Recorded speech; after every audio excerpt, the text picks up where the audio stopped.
Divorced, beheaded, died. Divorced, beheaded, survived. You might have heard the rhyme before you even knew what the words meant, and now there is an entire musical so you don't forget it. Six the Musical began as an Edinburgh Fringe Festival performance in 2017. Its writers were final year students Lucy Moss and Toby Marlowe. They were inspired to write a retelling of the story of Henry VIII's six wives when Toby's mind was wandering during a university discussion about William Blake. After sellout shows in Edinburgh, Six made its professional debut in London West End in 2017 before its first UK tour in 2018. And then back in the West End, Six had a shaky first 2 years on stage, what with the theatres closing every few months for a lockdown, but with all of its earworm pop songs and feminist history flair, the closures did not stop the show's popularity, and thus history students everywhere have yet another musical to be obsessed with. Now, what made Six stand out as an unexpected phenomenon? Some might say it was simple luck, but I would say it's the same reason that anything else becomes popular. It combines several already popular things into a formula that just works. Tudor Queens, music inspired by pop icons, diverse representation on stage, and a feminist reinterpretation of history are packaged up for a theatre-going audience. There is something for everyone. But is it accurate to the real Tudor history and to the lives of the real wives of Henry VIII? No. This might be a history channel, but if you've been around here long enough, you'll know that historical accuracy isn't always the most interesting part. What sets Six apart from other adaptations of the Tudor Queen stories is how the musical answers the question: if the six wives of Henry VIII were to speak up about how they've been represented by history writers, what would they say? And how would they tell their own stories about the lives of six women who just happened to marry the same man? Well, according to Lucy Moss and Toby Marlowe, they would have many things to say indeed. So let's unpack them all one by one, shall we? If one person has good historical PR, then it's Katherine of Aragon.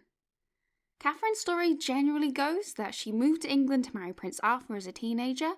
All was going well until he suddenly died after falling ill during their first royal appointments in Wales. So she kind of lived in limbo until Henry VII decided she would marry his other son. When he died, Henry VIII and Katherine of Aragon became king and queen. She spent the next 2.5 decades peacefully married and doing queen things like setting up programs of relief for the poor and acting as regent while Henry went off to fight the French. But then all that changed when Henry decided he wanted to try his luck for a son with her lady-in-waiting Anne Boleyn. When the Pope wouldn't grant the divorce, he decided to break with the Catholic Church, divorce Katherine of Aragon based on a technicality that she was married to his brother first, marry Anne Boleyn anyway, and send Katherine off to live in a nunnery. Unsurprisingly, Katherine wasn't overjoyed by this idea, and she refused to acknowledge the annulment, although Anne had replaced her as queen, which led to her living almost in confinement with limited contact with her daughter Mary until she died and was buried in Peterborough Cathedral, the most convenient place to put her out of sight and out of mind. Katherine was the first English queen to experience divorce. It's a tragic story of betrayal and loyalty. Katherine has spent the last 500 years being remembered as an intelligent and kind person who didn't deserve to deal with Henry. She has attracted interest and admiration for her selflessness as she stuck to her beliefs. But historical women can't have everything. Even now, the biggest negative association with Katherine is that she failed to produce a male heir, which meant that Henry couldn't help but divorce her to marry someone else, thereby causing hundreds of years of religious and social collateral damage. Even if we put aside the fact that Katherine had 5 stillborn or short-lived children, which must have caused her considerable distress, that isn't how biology works. Generally 2 people are involved. But anyway, accounts from the time Katherine was alive paint her as kind and intelligent. The scholar Erasmus said she loved Greek literature, which she studied with success since she was a child. Even Thomas Cromwell, who orchestrated the whole divorce, reportedly said that she spoke so courageously that she might even have been a great and glorious figure for the history books had she been born a man. Even as she lived in Kimbolton Castle with limited access to visitors, Katherine retained much of the support and admiration she had as queen. Predictably, Henry wasn't too keen on the idea that many people were on the side of his ex-wife, especially after he had caused political, religious, and social upheaval to get the divorce. So he attempted to publicly diminish her image by spreading anti-Katherine sentiment. However, Katherine's reputation as a loyal, virtuous, and caring maternal figure was too strong for Henry to dislodge. Even decades after her death, Katherine of Aragon kept her place in public memory, her virtue eulogised in song and on stage. Richard Johnson's 1612 ballad, The Story of Ill May Day, describes Katherine's role in advocating for the lives of those involved in the May Day riots of 1516, which were horrible xenophobic riots, but she didn't want anyone else to die for it, and that was considered a highly admirable cause. In William Shakespeare and Thomas Fletcher's history play Henry VIII, or All Is True, Katherine speaks up for herself with her classic intellect and wisdom. But this is also when we see the rise of quiet, obedient, and ultimately docile Katherine, especially in comparison with Shakespeare and Fletcher's strong-willed characterizations of Henry VIII, Thomas Cromwell, and Anne Boleyn. Their version of Katherine seems to lack much of a personality beside being virtuous. This trend continued into the 19th century, with pre-Raphaelite painters portraying the passive image of a wronged queen as Katherine begs Henry to stop the annulment.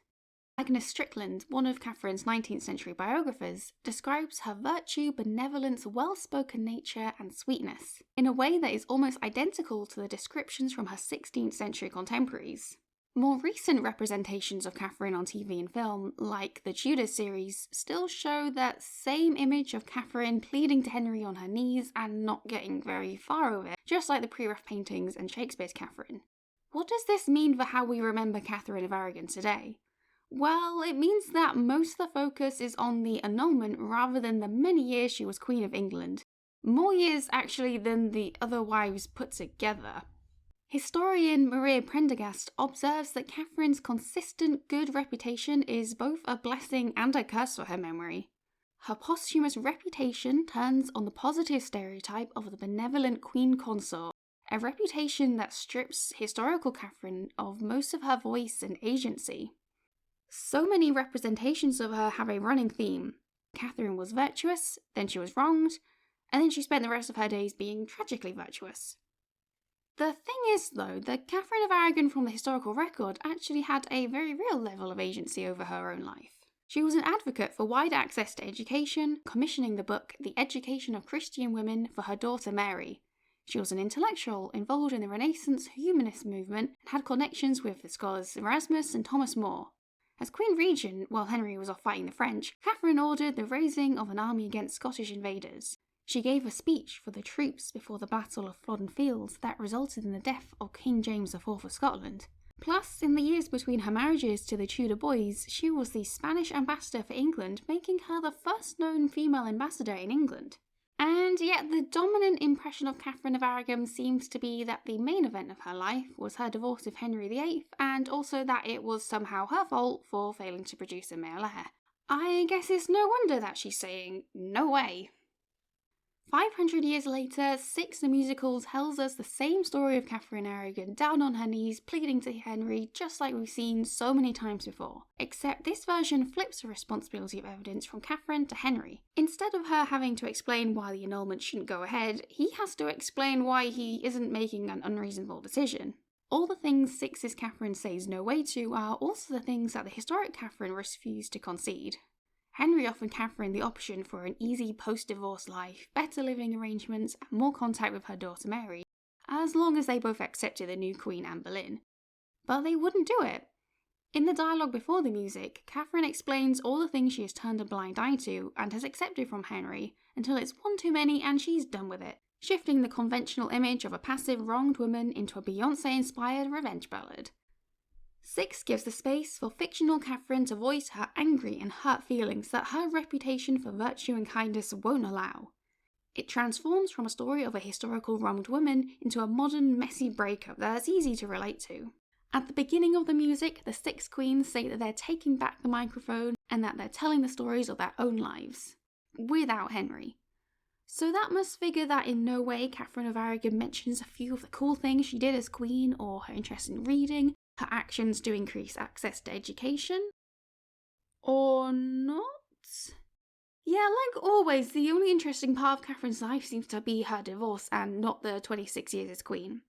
If Katherine of Aragon really was going to tell her own story her way, then maybe she wouldn't want us to hear more about the actions she took as queen.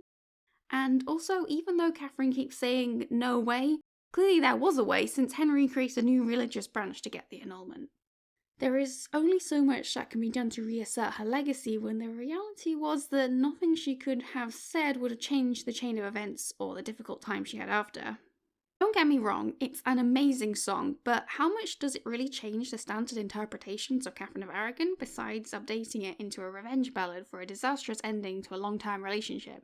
But there is a reason for this limited alternative interpretation of Katherine of Aragon, and that is because Katherine is the first of 6, which puts her at the beginning of the musical's overall arc that reinterprets the Tudor Queens.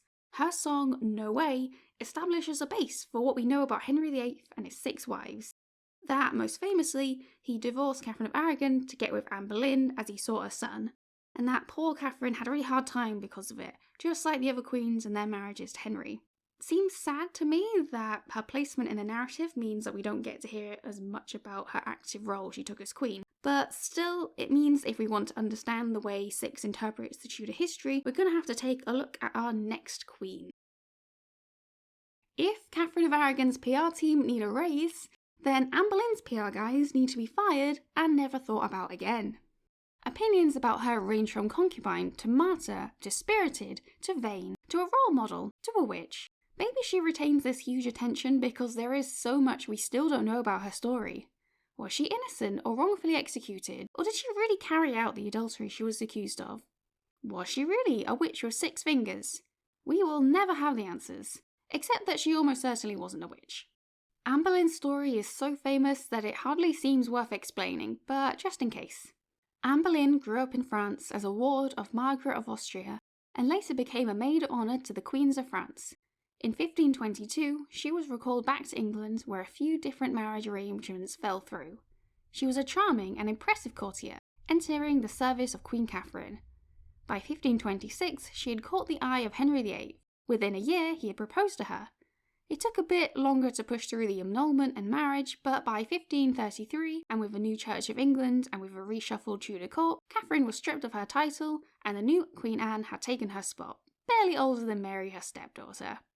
Anne was already pregnant during the marriage and also her coronation, and everyone assumed it would be a son. And so that made it a bit awkward when they had to hastily add an extra S to announce the birth of Princess Elizabeth. Things started to go downhill. Anne experienced stillbirths and miscarriages, and the prospects of a healthy son and heir were looking less likely.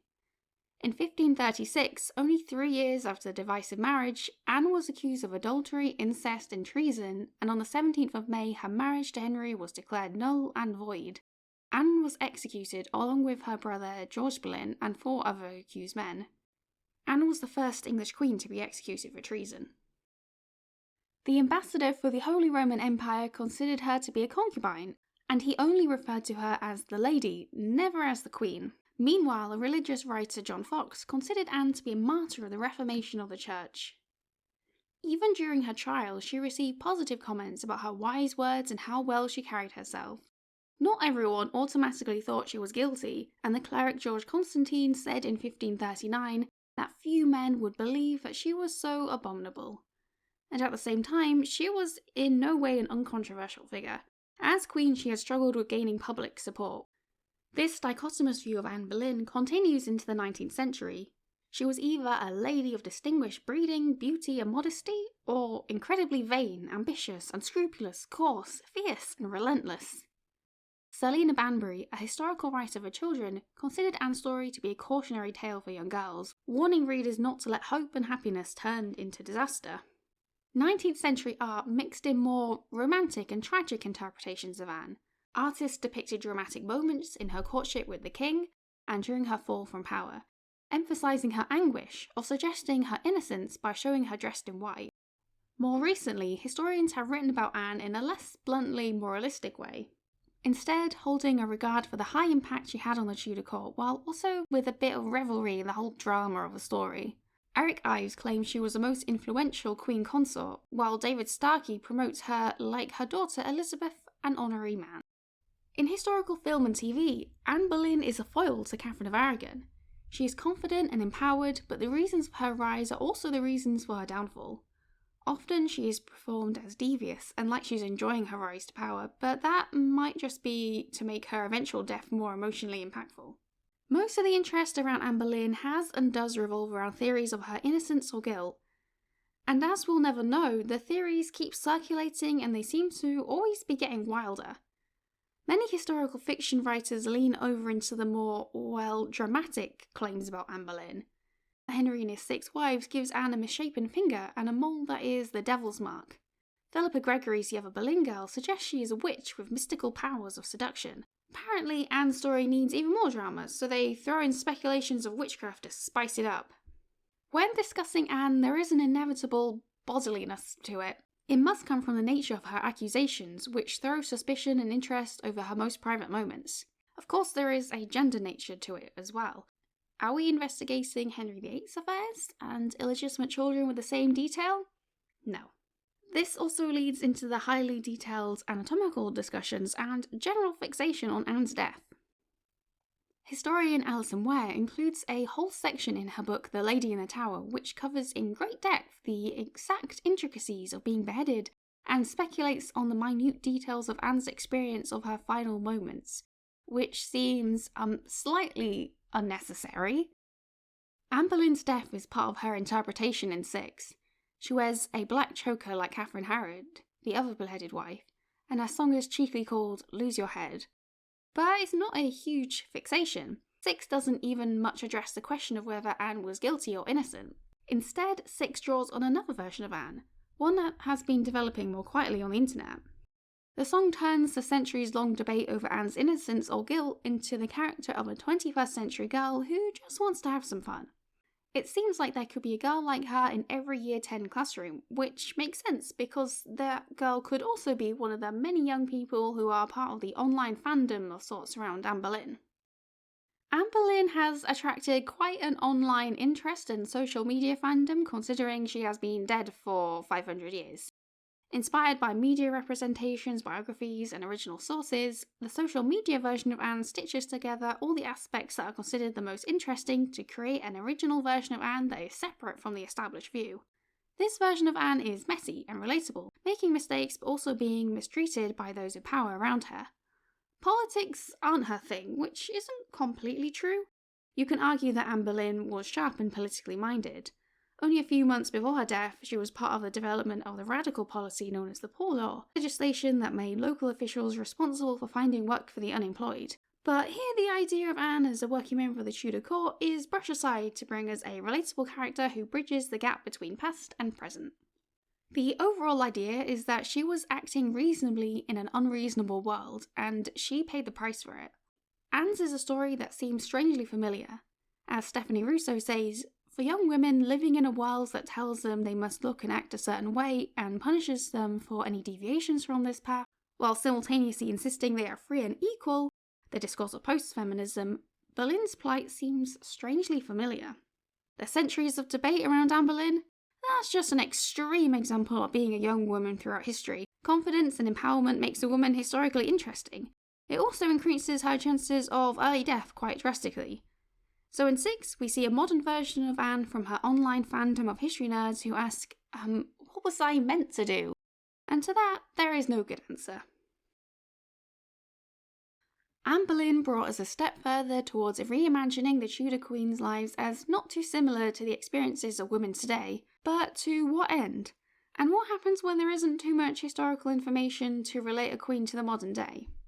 Well, these questions bring us nicely to Henry VIII's third wife, Jane Seymour, who at last gave birth to his beloved son Edward and then sadly passed away not long after, leaving Henry on the lookout for a new wife again.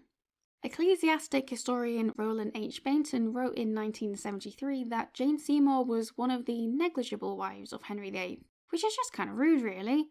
Never mind that Jane was the one who finally gave Henry the son he so badly wanted. The thing is, there really isn't much more remaining evidence about Jane's life to go on. She was talented at needlework and household management. Her needlework is reportedly intricate and wonderful, but none of it remains today. Humanist scholar Virgil described Jane as a woman of utmost charm in both character and appearance. Her kindness is shown by her attempts to reconcile the relationship between Henry and his daughter Mary, even if it didn't work very well.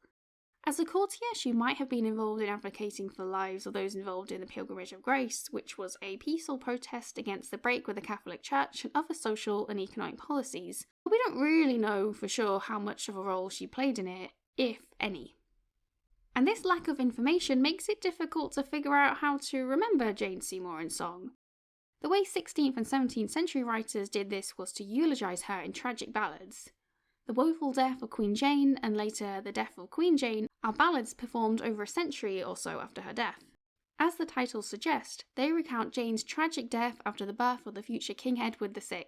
During the time they were performed, there were speculations that Jane had died from an infection after a C-section, and even rumours that Henry had put the life of his infant son above the life of his wife by ordering a C-section himself. Like usual, we don't know if Henry really did order a C-section or if Jane really did die from one, but we can see how the ballads use it as a device to portray Jane's character. They propose that Jane herself decided to have the procedure so that her son would be born healthily, thereby sacrificing her life for the sake of her child and for the dynasty. This was a genius songwriting move because it diverts suspicion and blame away from Henry and instead puts the responsibility on Jane, whose self-sacrifice makes her the only person inculpable in this situation. And so we have the memory of Jane Seymour, a queen whose ultimate kindness and selflessness allowed the male line of the Tudor dynasty to continue. For a time anyway. She is the only one of Henry's wives who is buried with him at Windsor Castle, establishing her status, at least posthumously, as the official wife of Henry VIII. For more recent interpretations of Jane Seymour, these compassionate accounts of her death have sort of fallen away in favour of an often kind of clinical approach to describing her pregnancy and birth that removes the heartbreak.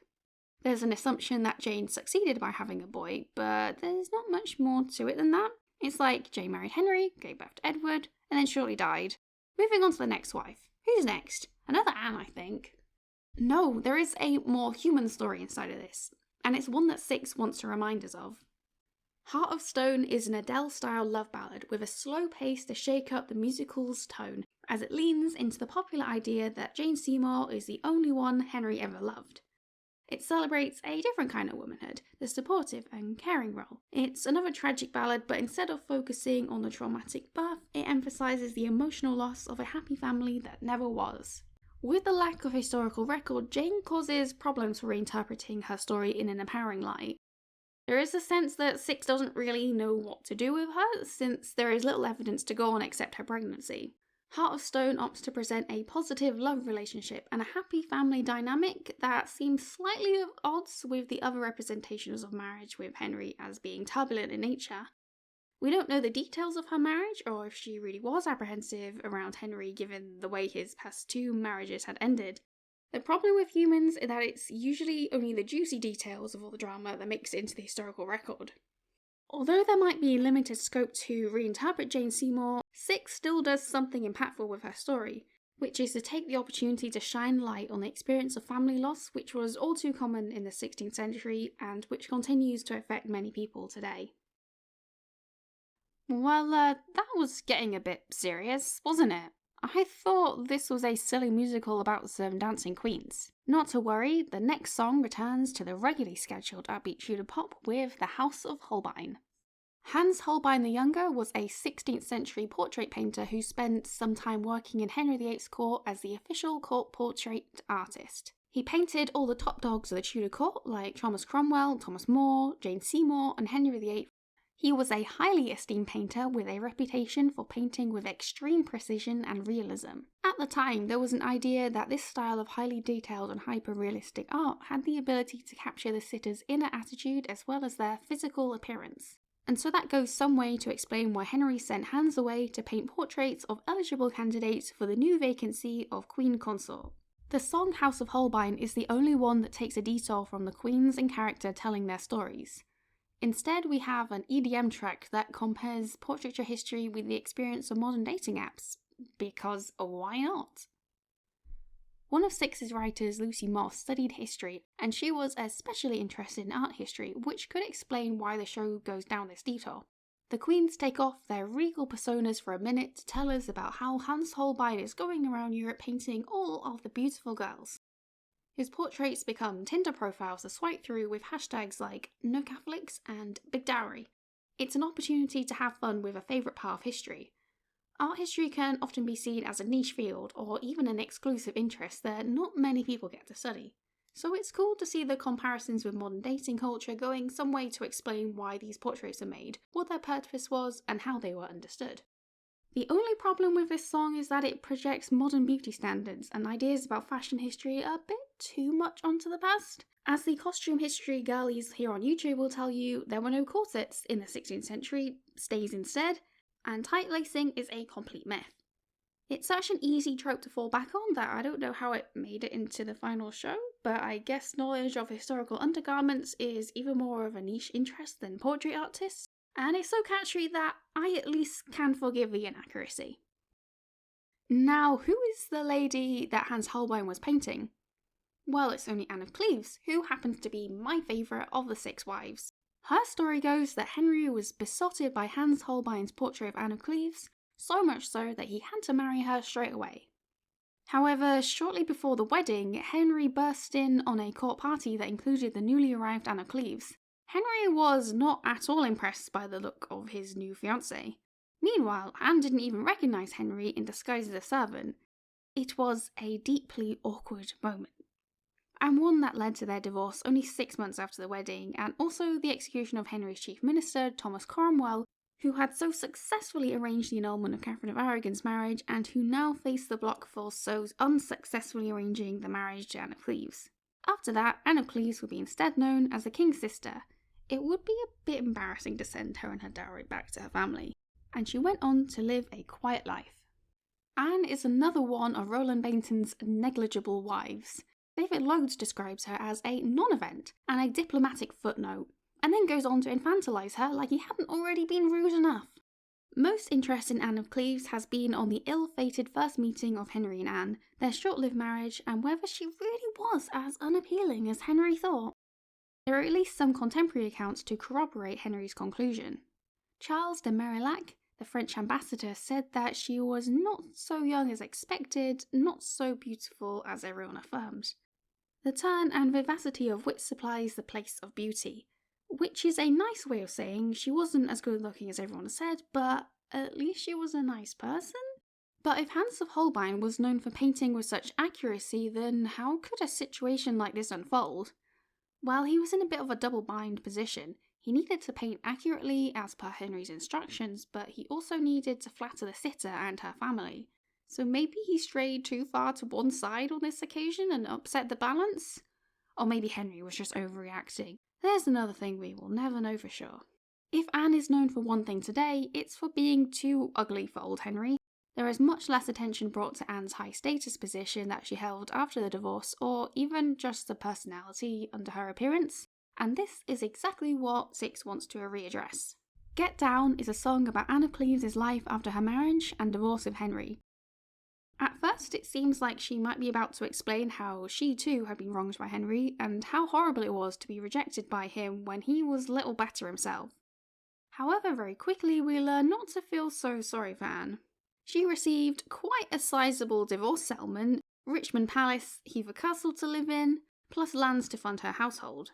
She was invited to court often and found herself in the uniquely privileged position as the king's beloved sister. It's a song about self-confidence and enjoying life. It's also a demonstration of the huge effects that financial independence had on a woman's life. Anne sings about how she can turn up to court wearing all her finery and dance to her favourite music without the lingering concerns about what the men of the court might think or how to call them back. It doesn't matter if she dances alone, or if she spills a bit of meat on her dress, or if she ignores someone trying to flirt with her.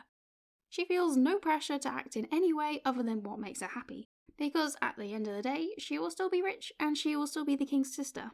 And so she can go to parties, go hunting, play as much croquet as she wants any day of the week. The biggest twist on the most common preconceptions of Anne is that she does not care that Henry was not impressed by her appearance. There is a sense that it must have been embarrassing to be rejected like that, and she is often regarded with pity for being called unattractive by the king, whose opinion, it seems, is all that matters. Her life, independent of marriage, has traditionally been interpreted as Anne being naive of, adult matters. But in 6, Anne says not only that she doesn't care, but also that she will hang up the portrait for all her visitors to see. Her own self-confidence is unaffected by the opinion of one man, and actually her opinion of the portrait is actually quite nice, and she wants to display it herself. There is no evidence Anne actually did hang up a portrait of herself, but the message remains that the only opinion of yourself that matters is your own, which is a surprisingly radical and refreshing thing to see in media set, even loosely, in the 16th century. The real Anne of Cleves probably lived a little more of a reserved life than the one shown in the musical, but it was definitely a comfortable one. In an account of her first meeting of Henry, as recorded by the Windsor Herald, she comes across as a little shy. The most common interpretation of their meeting is that Anne was in a new country with lots of new people, felt a bit overwhelmed, and didn't recognise Henry in his disguise. There is also the theory by historian Thetha Warnick that Anne deliberately did not acknowledge Henry as part of the complex courtly love practices where love must be earned through virtue and not through reputation, even if it must have been immediately obvious it was Henry, since no other courtier would dare embrace the king's bride. Whatever the case, Henry can't have resented her too much, or at least he appreciated her making his life easy by accepting the divorce, and this led to Anne retaining a notable position in the Tudor court. Anne received 2 book dedications, which does not show by itself that she was involved in literary culture herself, but it does suggest she was regarded as a popular and powerful figure for patronage, and even that she might have been a rallying figure for anyone who disagreed with Henry's religious policies or his marital history. After Henry's death, she retained her prestigious position, travelling to the coronation of Queen Mary in a state coach. Although not his last wife, she was the longest living of all of Henry's wives, and she survived after Henry himself, so who is really winning here? In the musical, Anne is disqualified from the competition by the other wives, since it's a competition over who was most wronged by Henry, and it seems like her life actually improved after Henry. Anne takes this graciously, again being quite happy to go back to her riches and to support the other wives. This does seem quite similar to the historical Anne of Cleves, who in general seemed like a generous and chilled person. Raphael Holinshed, a contemporary, described her as a lady of right commendable regard, courteous, gentle, a good housekeeper, and very bountiful to her servants. Anne made sure that her servants had enough money after her death, and she arranged for them to have good position in Henry's daughters Elizabeth and Mary's households. In 6, rather than being in a sympathetic situation, Anne is suddenly shown in a pretty enviable position. She remixes the narrative by showing her life after Henry was actually a lot better than you might think. I know which of the Queen's lives I'd most like to have after watching this whole show. In a break with a tradition of disregarding Anne, or treating her with condescension, 6 gives the space for Anne to control her own life with her new wealth and independence, giving her story a modern slant that Anne of Cleves was actually better off without the marriage. She transforms from a reject bride only known for her bad looks to an independent figure who highlights what a huge impact that financial security can have on an early modern woman's life. Katherine of Aragon and Anne of Cleves both divorced Henry VIII, but their circumstances couldn't have been more different. Katherine was married to Henry for over 25 years, but Anne was only married for 6 months. The same can't be said for the beheaded wives Anne Boleyn and Catherine Howard. Both of them rose to power unexpectedly after serving as maid of honours to their soon-to-be divorced predecessors. Both of them had promising early queenships, and both of them were accused of adultery and treason and were subsequently executed. Catherine Howard was Henry VIII's youngest wife. She was born around 1524 and she was only in her late teens or early 20s when she died.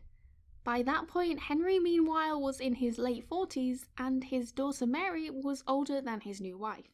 So yeah. Katherine had grown up as a ward of her father's stepmother Agnes Howard, the Dowager Duchess of Norfolk at Chesworth House. The Dowager Duchess oversaw several aristocratic but relatively poor children in her house, providing them with education and training in all things aristocratic. So Katherine grew up in a kind of prototype boarding/finishing school. This was not an unusual arrangement, as there were other examples of parents sending their children for training in similar aristocratic households. However, when it came to child safeguarding, the Dowager Duchess was not too stringent. She spent a lot of time away at court, and when she was at the house, the children realised it was not too difficult to steal the household keys off her at night. Plus, her process for tutor recruitment could definitely have done with some improvement. Henry Mannix was Katherine's music teacher, and in around 1536 they entered a secret relationship. This took place over a short period of time and was understood by both that it needed to be kept hidden and secret. Nevertheless, they raised the suspicions of a few of the other girls. After they broke off relations, it was not long before Katherine was pursued by Frances Dereham, the Dowager Duchess's secretary. This time their relationship was an open secret, and it became a lengthier matter that was known to much of the household except somehow the Dowager Duchess. They referred to each other as husband and wife, and they were allegedly discovered in, private moments in the Duchess's house. Katherine was then sent to the court to be a lady-in-waiting to Anne of Cleves. When the marriage between Henry and Anne of Cleves quickly derailed, Henry cast his eye to other options, and there was lovely young Katherine ready to take Anne's place. At first, Katherine succeeded as queen, carrying out her duties well, but in 1541, only a year after her marriage to Henry, her downfall began. Gossip about Katherine's previous relationship circulated, and when Henry heard about it, he launched a full-scale investigation which uncovered other allegations of Katherine having an affair with Thomas Culpeper, a favoured courtier, during her marriage to Henry. He imprisoned Katherine, Culpeper and Dereham and passed a new law that made it treason for anyone married to the king to conceal their previous relationships. Katherine, Culpeper and Dereham were all executed, and some members of Katherine's family were imprisoned. Katherine Howard was executed for similar reasons as Anne Boleyn, and yet she doesn't receive the same amount of interest, whether scholarly or online. I think the reason for this is that, unlike Anne, there is a relatively high amount of evidence for Katherine's previous relationships. There is no question that she was guilty according to Henry's frame of law, which leads to fewer unanswerable questions to argue about. Surprisingly, considering he had her beheaded, Henry seems to have been more affected by her death than the ending of his other marriages. The ambassador for the Holy Roman Empire said Henry has certainly shown greater sorrow at her loss than at the faults, loss or divorce of his preceding wives. And a French diplomat said that Henry had taken such grief at being deceived that of late it was thought he had gone mad. Maybe because Henry had shown the most affection towards Katherine while married, and so that betrayal hurt all the more. Katherine received praise for her good looks at the beginning of her marriage, but that quickly fell off. She was criticised for spending too much money and living too extravagantly. Over time, these criticisms turned into the view that Katherine was a stupid young girl whose downfall was all her own fault. Alison Weir says she was frivolous and empty-headed. David Starkey called her a good-time girl, and Roland Bainton described her as an imprudent minx. Katherine has received kinder treatment in historical fiction, where she is often interpreted as naive but a romantic. There is a trope that she started her relationship with Thomas Culpeper because of the pressure on her to conceive, despite Henry's impotence.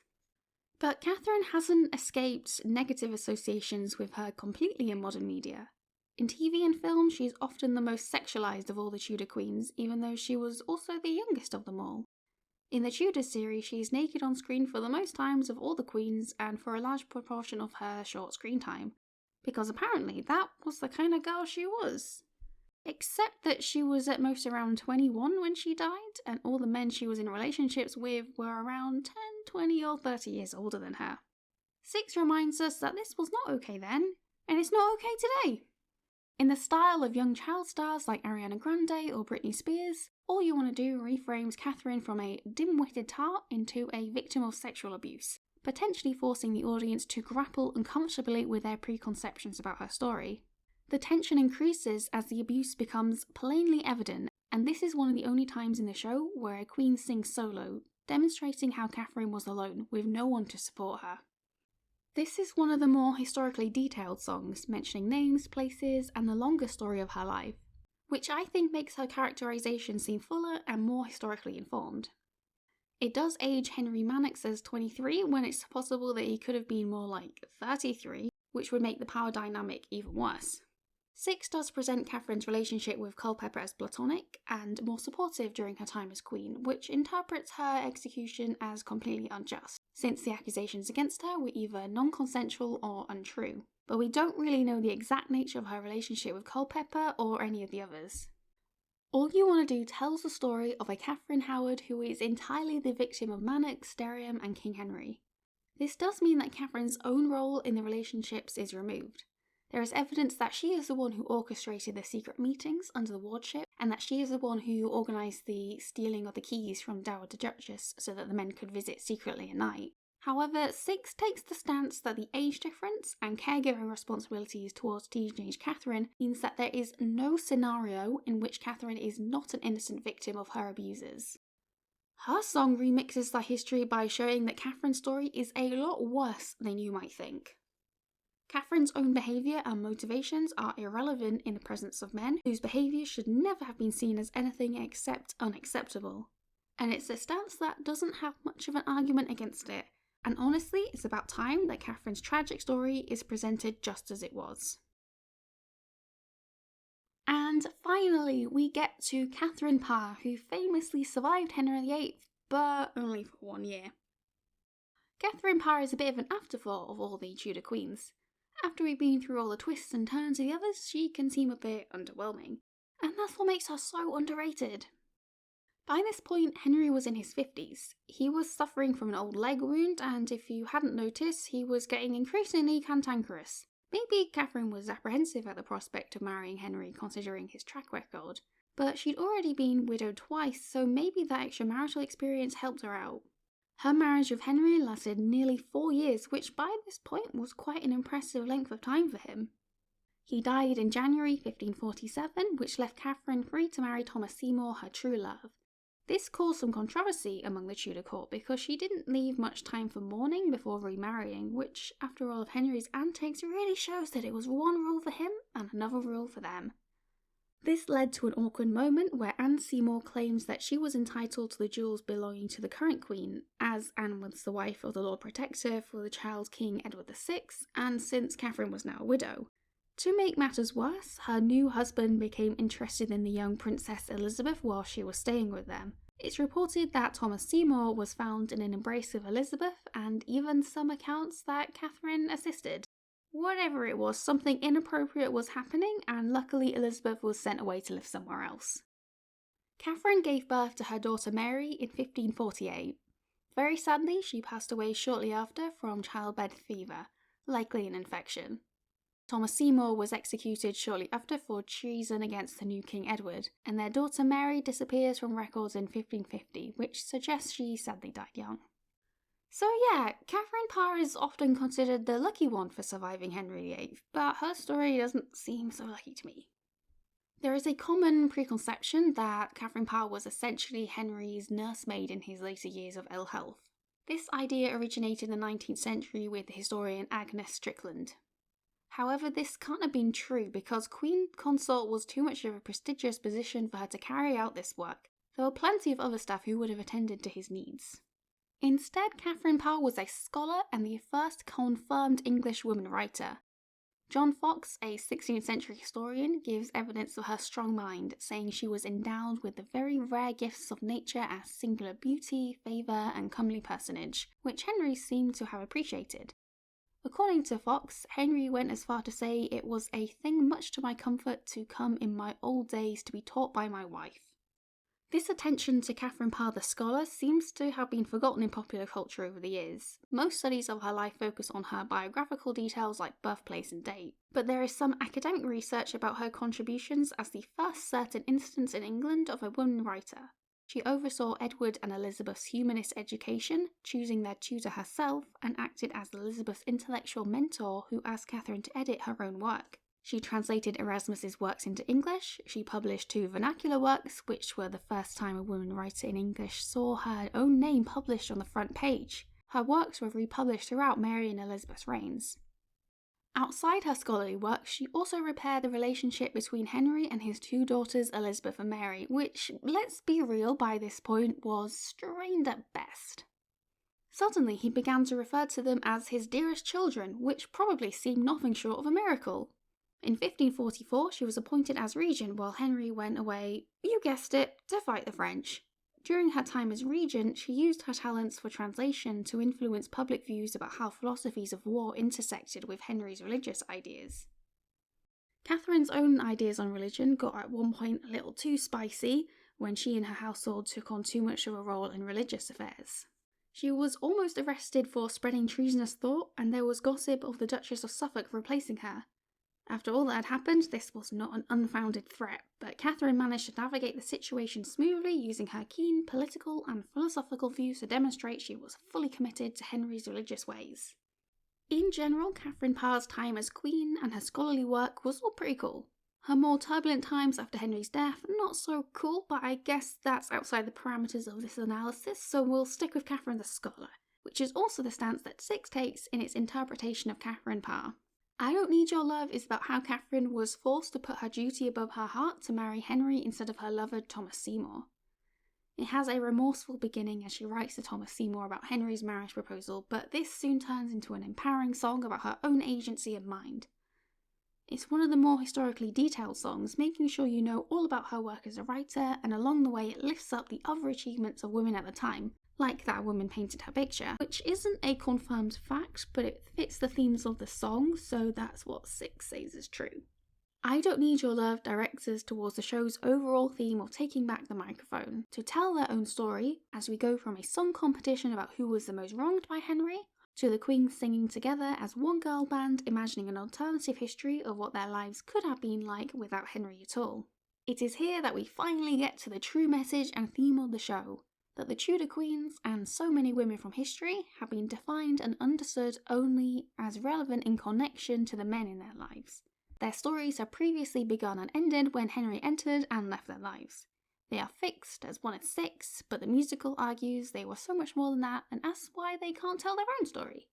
It imagines all the things Katherine wishes she could say, building on the theme introduced in Anna Cleves' song to say people have said they need Henry's love, but now it's time to rise above this. It does lean into the preconception that Katherine was predominantly Henry's carer in his later years, but I can forgive that since it also highlights Katherine's work as an advocate for female education. The six queens sing together as one group that celebrates each other's achievements. It's an inspiring message that also links to today. One of the reasons Lucy Moss and Toby Marlowe wanted to write Six was to increase diversity in the theatre world by creating roles for a diverse cast that previously had not existed. It's a narrative arc that works as the message of a single show, but it does have a flaw. The last queen gets to have an empowering song all about her achievements, but the earlier queens don't get the same treatment simply because they get their song before this realisation. When it comes to Katherine of Aragon, she, similarly to Katherine Parr, was interested in humanist thought and increasing education for women, but this part of her life doesn't get a look in. This ends up having the opposite effect, where most of the queens are still defined and presented only in connection with their relationships to Henry, which kind of limits the level of remixing of the history that can actually happen. At the beginning, we're told that we only ever hear about the six wives when it comes to how their relationship ended with Henry. For the majority of songs in Six, that doesn't change much. The focus is on their breakups, even if it is from the queen's perspectives. But would the overall message and emotional punch of the musical work the same if the queens were fully empowered and self-celebrating from the beginning? Maybe not. We need to be confronted with the reality of Henry's turbulent nature for us to fully understand the stakes. Six presents Katherine Parr as an icon from feminist history, an independent writer and thinker who empowers all the wives to sing together and to celebrate themselves. With each queen, Six addresses the history of the six Tudor queens, or how they have been remembered over time, and reinterprets them as a kind of recalibration that reminds us that a lot of our most common perceptions of the queens are leftovers of the dehumanizing stereotypes and connotations. The last song imagines an alternative history where the six queens build a life independent of Henry as songwriters, where they come together to form a successful girl band. They have spent too many years lost in their story. Now, for 5 more minutes of your time, they get to be six together. At the end of the show, the audience also gets invited to sing along, so you get more of a concert experience, which is rare to find in theatre. But don't listen to me. There is an illusion that the six Tudor queens are telling their own story, but really this is the story told through Lucy Moss, Toby Marlowe, and all the actors who have embodied them over the years. Plus, for like the past hour, it's been me telling you their stories. And I too am biased, just like all the historians with their differing opinions of the Tudor Queens. My favourite queen is Anne of Cleves, and I will fully admit it's because I like her song the best. Does that make my interpretation of Anne and the other queens too one-sided? Maybe it does.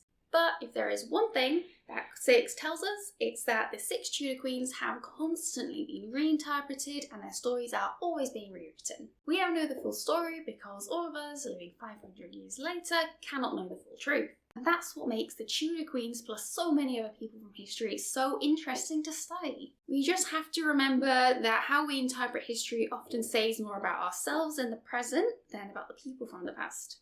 Henry VIII is often glorified or vilified as a prime example of male chauvinism. But do you remember him so vividly because of his own actions or because of his 6 wives? Well, 6 the musical says it's about time to remember the 6 Tudor queens as they should be, as fascinating women who make King Henry VIII such a renowned king. From Katherine of Aragon asserting her faith and loyalty, to Anne Boleyn showing that she wasn't acting so irrationally, to James Seymour shining light on family loss, to Anne of Cleves demonstrating the power of financial independence, to Catherine Howard raising awareness of abuse, to Catherine Parr raising up the voices of all women. Without them, would Henry be nearly as interesting? And that is how 6 the musical remixes our ideas of what history is. Okay, just want to say big thank you for watching. This has been quite a huge project, which I didn't think it would be when I first took it on. I thought, oh, Tudor Queens, a bit of historiography, that'll be a quick video. No, it's turned into a monster. So I just want to say thank you for bearing with me. And if you like this video and you made it all the way to the end, another big thank you. And I just want to send a little reminder about the subscribe and like buttons, which are there for you to click if you would be so kind. Let me know who your favourite Tudor queen is, and let me know if it's the same queen who sings your favourite song in the musical.